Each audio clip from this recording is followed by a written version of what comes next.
Yeah. I know this answer sucks, but both. Because I want it to be quality, and yet it's going to be task specific. So the best advice I could ever give my students is, if you're not sure about a sport and you're working with an athlete and you're in this phase, you got to know the sport. So you're on YouTube watching drills that they do. You're watching game action and what that looks like for that person in that position. You're asking your patient kind of some of the things that are expected of them, like playing time, or for baseball, how many pitches are you doing per inning or whatever. I used to go spend time with individuals within sports I didn't know. I'm not a golfer, and that is not my thing. So I just went and asked a golf pro if I could spend the day with them. As they're teaching someone, well, what would you expect for this?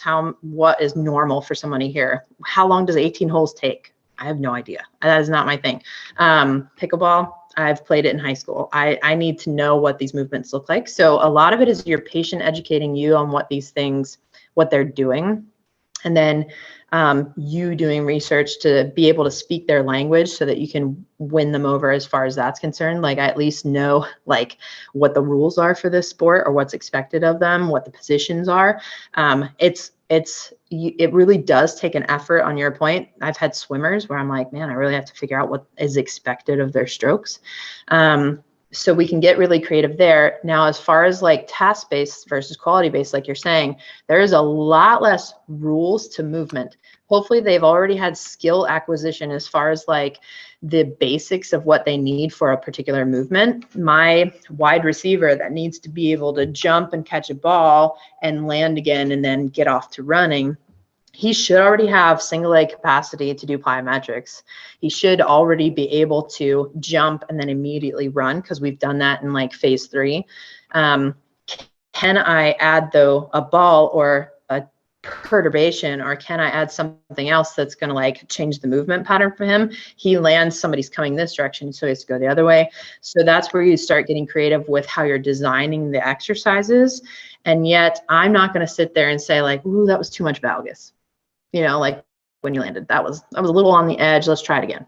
Because at that phase, they have proven to me I have body weight competency. They've proven to me a load capacity. So like for RTP, we use a lateral box squat where they have to do 25% of their body weight.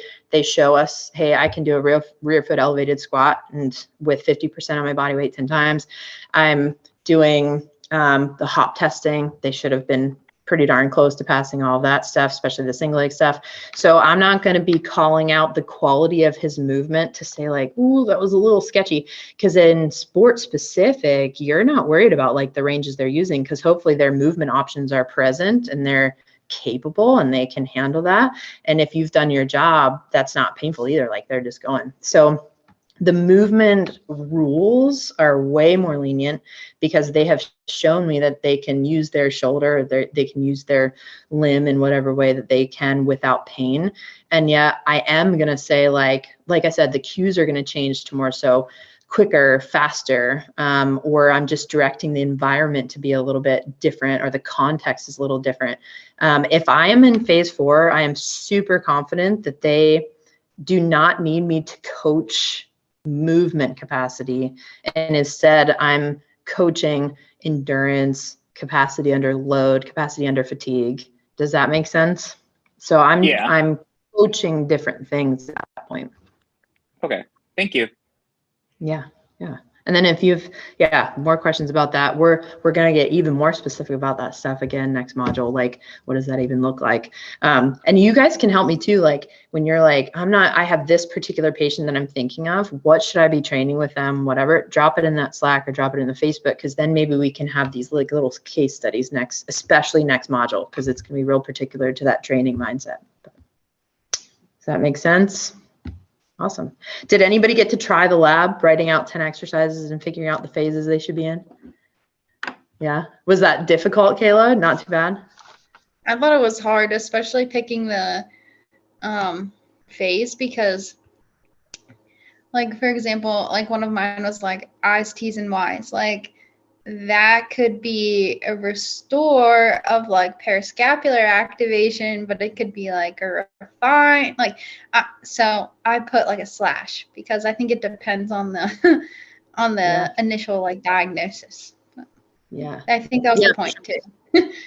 Yeah, like what you're after. What's the diagnosis? What are you after? Yeah, for sure. So yeah, so you're kind of thinking about like, is this body weight competency? Am I doing this because I'm trying to get range of motion versus stability? So you said stability and you're working in a range they have. Yeah, so it probably is that refined, because I doubt you're doing that through pain and all that. So yeah, probably that phase 2. But so many exercises, squats, they're going to be in a couple of those phases, like especially if they're pain-free items. Like, so if I'm doing a squat, I'm going to get body weight competency in that second refine, but I'm going to load it in phase 3, or I'm going to do it with an explosive element. Like I'm going to work more on like a clean or something like that, where I'm getting after phase 3. So a lot of the things can overlap in systems, but my big thing that I kind of tell my students is it should make sense within phases that are next to each other. If I have somebody working on some things in phase 1, I probably am not going to have stuff in that's also from phase 3, unless it's the contralateral limb, right? Or core stability exercise, so you're kind of being wise about that. But I might have some phase 3 things for the healthy limb, but that particular limb, I shouldn't have like a phase 1 and a phase 3 unless I can really justify it. So, which is not very often, if that's helpful. Pretty good. Okay, cool. Yeah, so it's kind of funny because when I have some people do that lab, they're like, well, all the exercises I just thought of are phase 2. Like all the ones I use every day, they're phase 2. But if I like force them, okay, now think of 5 that are phase 1, they're like, oh, yeah. Like, what am I going to put in phase 1? Or let's give me 4 exercises from phase 4 only for shoulder that had a labral tear. What do you got? So it's helpful. Like if you're kind of stuck on a patient and you're planning for them, it's helpful for me anyway to take that patient home, identify the phase that they're in, or phases, like very close phases. So what phase are they in? What is my goal? So once we have the diagnostics, is it mobility, stability, power, impact control, whatever it is. And then from there, what exercises do I have that fit that element? Because the other thing that I see a lot is we put out exercises that, yes, that's an exercise that they can do right now, but what's the purpose? Like, are we just doing it to do it? Or is it because they actually will need it to move on? I think that's the other thing that extends a rehab course of care, is when we're just doing exercises because we can do them versus them being pertinent and necessary for that patient to move them onward. Does that make sense? Very good. Awesome. We still have a couple more minutes. So some of the other things we talked about, importance of diagnosis. So looking at mobility versus stability versus systems. Anybody have any questions with that part of it? We've kind of talked about a little bit already, but anybody in particular have like how do you discern between these, or where's the limiting factor with those diagnostics? My diagnosis lecture was like glitching. I don't know if anybody else had that problem, but it's the only one that I couldn't watch. Like I try to watch it and it just like flashes. So I don't know if it's a me thing, but that's the only one I couldn't watch. And that was that 2.2. Did anybody else have trouble with that one? I didn't watch any of the videos yet. Okay. I just did the reading. So. It was working for me. The first or second day it opened, but I haven't watched it since then. Okay. So I don't know when you watched it, but like the first day it came out, I at least watched the videos. And then I'll do like the readings, but when I saw it, I didn't have issues with it then. Okay. Cool. Mine worked earlier today. So yours worked earlier today. Okay. So I would say maybe try it again, Jake. The good thing is it's very short. The bigger thing would be the reading, but I'll double check. You double check and like just stick it in the Slack. Tell me if it still doesn't work, because maybe we can even find a way to send you that file or something so that you can watch it. That should be an easy workaround. So let me know, because that might be like I am not an IT person. However, I can definitely help you with that. We'll try to figure it out. It's currently not working, but I haven't dove into the readings yet, so that's probably an easier option, is just do the readings and kind of. Well, And let me know, because maybe I can see if I can locate that MP3 and just send it over to you too. So awesome. All right, cool. Yeah, so my little soapbox for diagnosis is I just don't think we do it enough. We kind of already talked about those objective tests that you're doing to get from phase to phase. The biggest thing is in progress notes. So eval especially, right? We kind of are all pretty good at like at an eval, I'm getting my objective tests. But progress notes are your greatest opportunity, which we all hate them, like Andrew said, because they're long and nobody likes to write them. However, they really are like your greatest opportunity to see like where your patient is at and like, are we making progress and can I move them to that next phase? Am I comfortable with that? Sometimes I'll go into treatment. I'll be like, man, this patient's progressing, but not as fast as I thought.